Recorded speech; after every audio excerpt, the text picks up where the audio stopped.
Hello and welcome to my first Blitz game. There is this theory that if you want to improve your game, you should play opponents who are somewhere between 200 and 400 elo stronger than you. They understand the game better than you, but they won't crush you like a GM in 15 moves because of a silly tactical inaccuracy. So there is time to learn something from the game. Now, I don't know if this is also true when watching others play, but one thing is for sure, strong players reject many of their moves coming out of intuition because they fail tactically. And I think those are the moves that come from chess strength. And understanding those are really instructive. You get more moves played only from intuition from weaker players who don't calculate that much. So if you're, let's say, below 1700 or 1800 elo, then maybe you'll find some of my games instructive. I will try to explain what I'm thinking about during the game, and I will analyze it a bit after that with an engine. So let's jump right into it. Okay, so let's see, d4. Let's see, knight f6. Okay, c4. What's gonna happen now? e6. Okay, he wants some Nimzo stuff. Knight f3. Yeah. d5. Queen's Gambit. Bishop takes. Bishop g5. Bishop e7, e3. Normal stuff, normal development. Knight c3. Castles. c6. Okay, knight c3. So I'm playing in this Zen mode because I like to be Zen.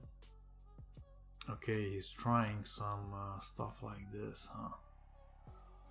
And stuff like that. Should I let him? So he takes, bishop takes, queen a5.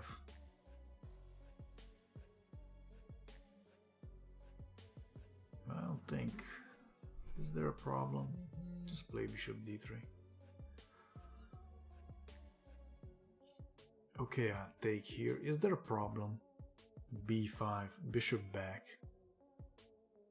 a6. Oh, he wants some kind of a Meran thing with c5. He wants to play c5. Interesting.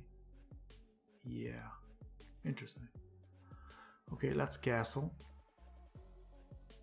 So I'm playing the Zen mode because I don't really want to know who I'm playing with. If they're too strong, then I don't want to know. Because then I play with a carrot up my ass.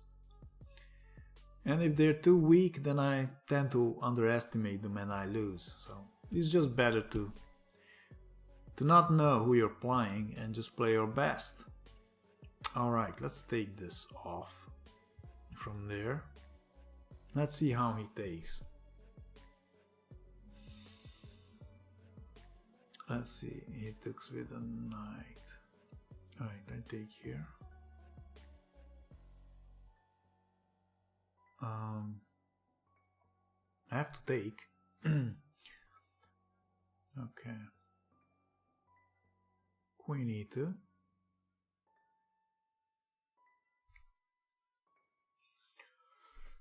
Okay, let's see what happens. This is a 4-5, or is it a 5-5? I think it's a, yeah, it's a 5-5.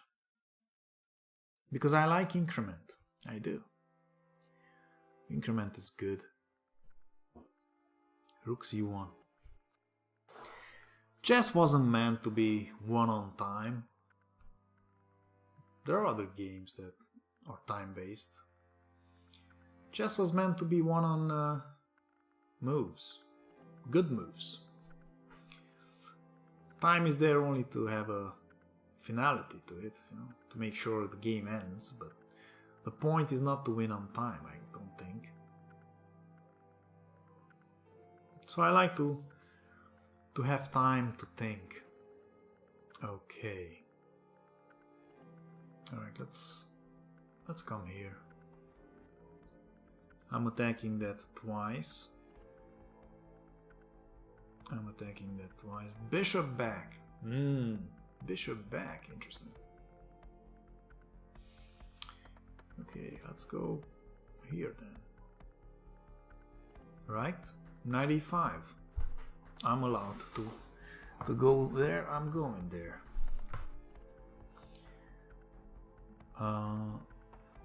Bishop b7 is possible. But then I can take here and knight d7. Maybe. Let's see what he's going to do. Rook there. Defending that idea. But now, is this possible?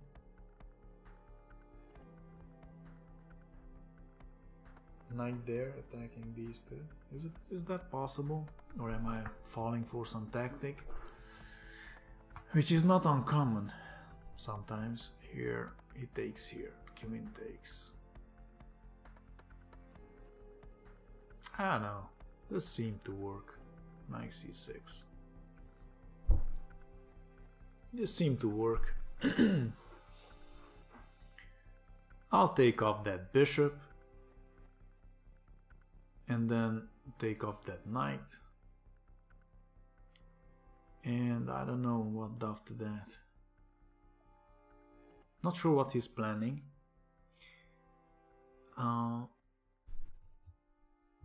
Rook there. Can I increase the pressure somehow? I don't think so.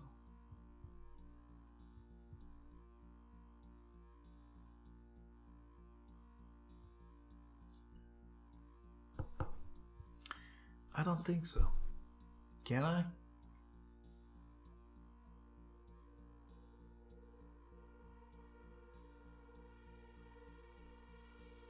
Let's take this off with check. And what then? What would be a good move then? Take this off and queen h5? I have no idea. Check. Check. Let's come here. I have no idea. I have absolutely no idea what I want to do here.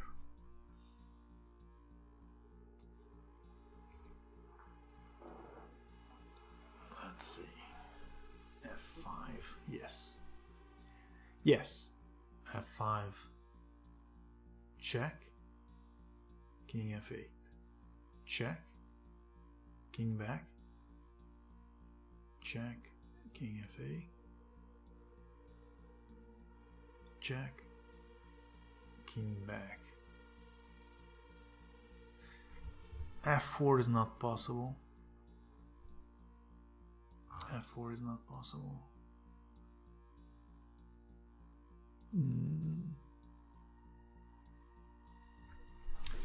So what now, actually? How to continue this? Let's give a check.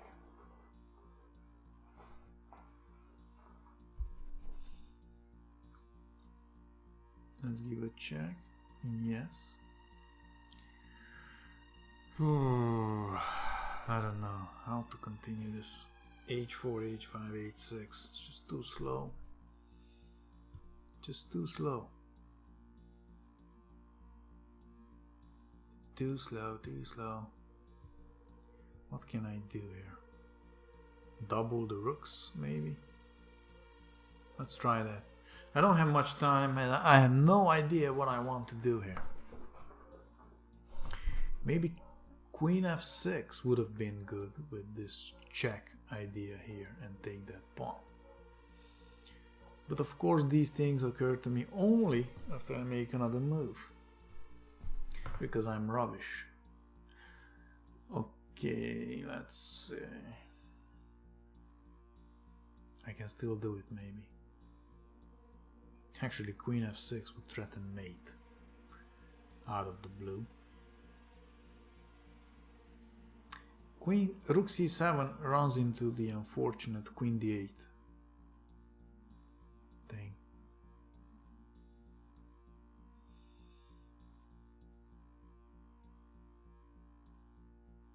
So his structure is a bit weakened. Let's see if I can take advantage of it somehow. I want to double the rooks, that's one thing. And of course I want to play Queen f6. He's attacking my bishop, but with Queen f6 I would be threatening mate. So let's do that first. Let's do that first. I'm threatening mate.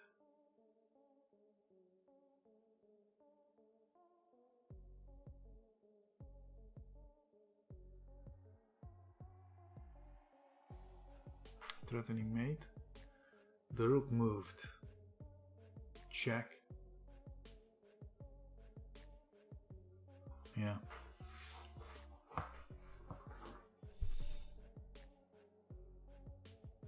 Okay, let's keep the pressure. Let's play Queen c3. I don't want to exchange queens, especially when I have such a beautiful queen on such a beautiful diagonal. So I will defend my bishop.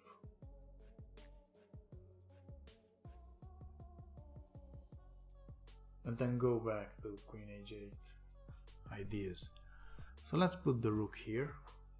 Defend that bishop. And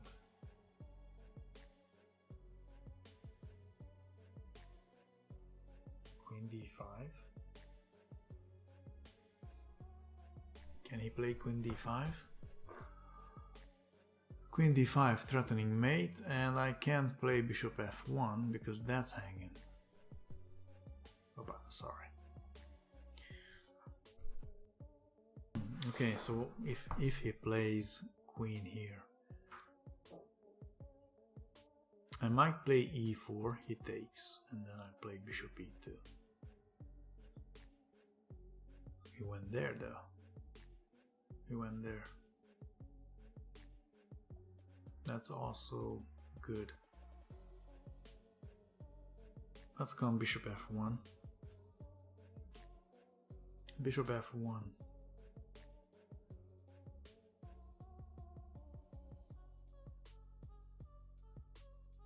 If Rook c8. If Rook c8. Check. He comes up. Take here. Not good. Not good. If Rook c8, I have this check though.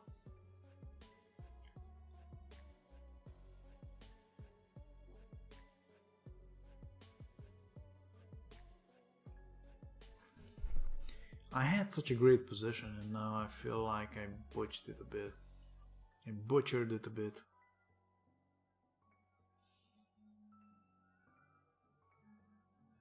Alright, let's come here. I don't want to exchange pieces. I have to be careful about that. But f3 doesn't work.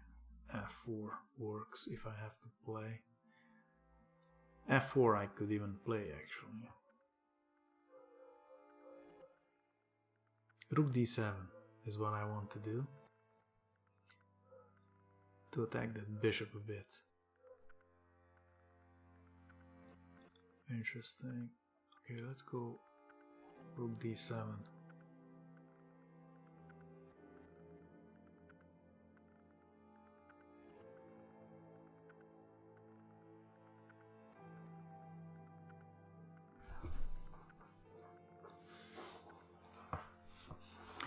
I want to follow it up with Queen d6. Rook there.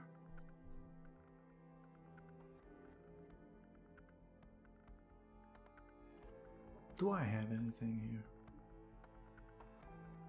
I don't think so. Bishop there. Rook c6, 7, I mean. Okay. Let's take that pawn. h5. Take this pawn. Yeah.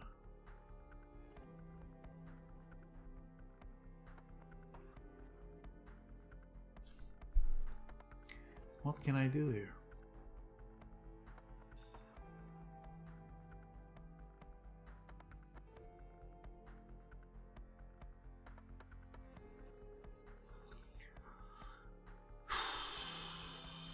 Let's come here.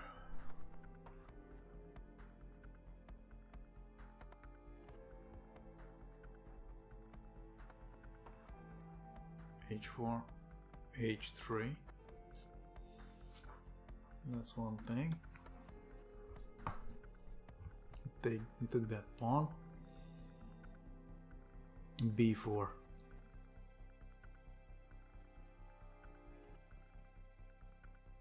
b4, f4. Okay.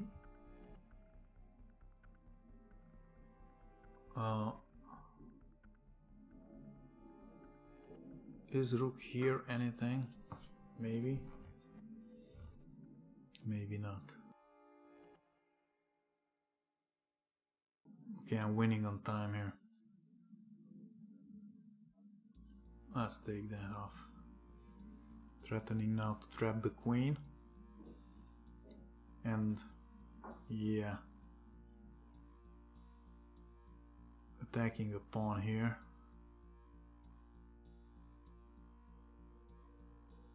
Rook g5 here.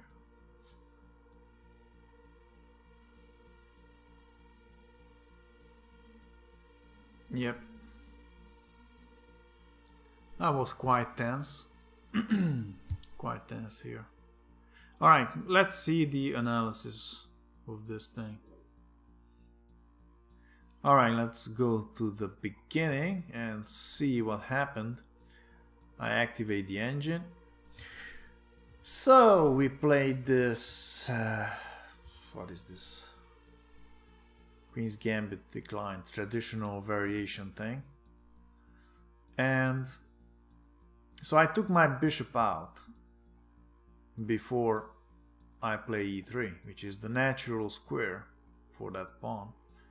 I activated the bishop first, and then my next move is e3. c6, knight c3, normal development, knight d7, and here taking is possible, rook c1 is also possible, but at some point, if I don't want to take here, I will have to move this bishop and then he will take, winning a tempo. Yes, I would have loved him to take here and put the bishop there in one move, but he waited for bishop d3, he took, I took, and now b4, 5. Bishop back, and a6, defending b5 and preparing c5. I castled, and c5. All theory up to this point has been played before, as you can see. And here I played bishop takes on f6, a move that is not in the book, but the engine likes it. Knight takes, d takes c5, bishop takes, and the point is that this bishop is kind of loose there. At some point I will attack it somehow and it will have to move again. Queen e2, castles, rook c1, and I'm already threatening knight b5 stuff, attacking that bishop, so queen b6, and now knight e4. And the bishop has to move, or he has to take, but that's not very good for him. I mean, does he really want to move something like rook b1 or rook a7? Not really, right? And bishop h7 works. Wow. I can win a pawn here. Oh yeah. So I can win a pawn here because of queen c2. You see how that bishop is a liability there? I can win a pawn here. Yeah. And now I take the bishop. Yeah. Knight e5 is also good. But instead of taking, he went back with the bishop. And now I play knight e5, centralizing my knight. Now he has to be very careful. He can't play bishop b7 because I take here, removing the defender of d7. And then I fork queen and rook, and that's no good. Okay, so he defended that with rook d8. But now knight c6 is good, and apparently I have already a big advantage here. But of course I blew it later because I'm pretty bad at this game. Rook d7. Wow. +3. Wow. I took, he took. Yes. There, g takes. And what's so great about this? Why I played queen h5, which is 2.6, but queen g4 apparently is even better, giving a check. And he has to decide. Yeah, he either goes king f8 and loses h7. And what if he goes here? Whoa, yeah. Queen h4 with a double attack. And he will be mated here soon. So the point is that I'm threatening mate, and he can't play f5 now because the rook is hanging, and then this pawn is lost, and then the game. Now I played queen h5. Yeah. Okay, I have to remember this thing. So I went queen h5, which allows f5. But I could have given this check first and then go here and attack h7. And he can't play f5 and he's fucked. Oops. Can I say f-bombs on YouTube? I don't know. I'll have to edit that out. Note to self, edit this out. Alright, so that would have been good. Yeah, I went queen h5, f5, queen g5 check, king f8. It's still winning. Queen h6, and that's good because whoa, who sees tactics like this, man? Who sees tactics like this? I don't, that's for sure. Queen h6 would have been good if I would have seen that tactic. Following it up with bishop f5. Wow. Yep, I'm rubbish with tactics. Queen f6 is also good, threatening mate, and that's what I want. I saw this, but only after I played rook c2. And I thought, yeah, he's counterattacking the bishop, so I can't really win that pawn yet. But this bishop f5 thing still works. Alright, so after queen g5, king f8, I played rook c2, trying to double, queen back, and now I went for this mate, so we can take here, rook back, and I didn't want to exchange queens, I went back, bishop b7, rook d1, and now I want to go back, harassing that rook, but queen g5, queen h8 would have been still good, but what you do after this? Ah, I have rook c7s. Gotcha.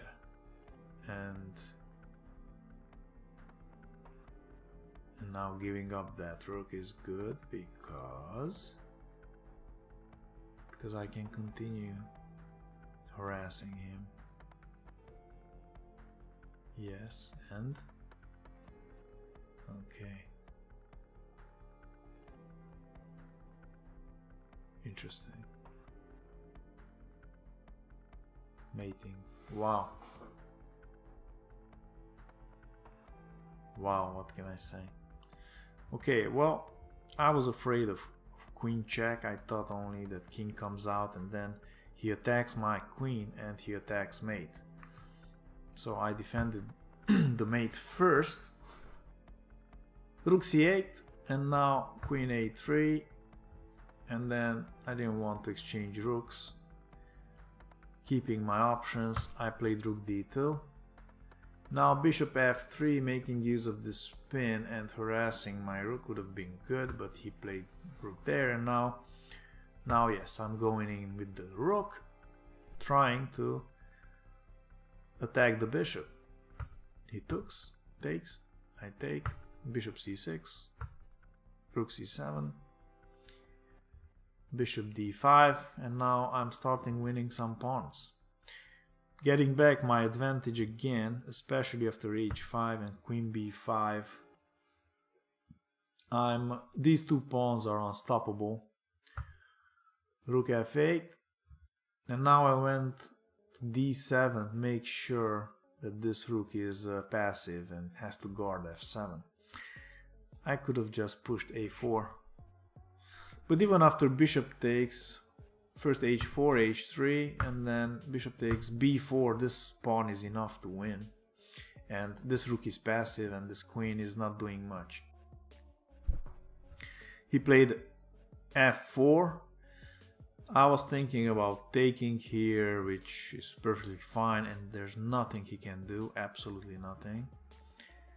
But then I saw this rook g5, queen g6, and now taking here, threatening to trap the queen, so king h8, queen e7, good move, attacking here, and of course after rook g8, I should have taken this with check, but rook g5 is just that good, winning the game basically. And this is where my opponent ran out of time, but the game was over at this point. This pawn is winning the game. Okay, well, good game. Good game. Alright, please subscribe, like and share, and see you next time. Check out some of the other videos. Thanks for watching. See you soon.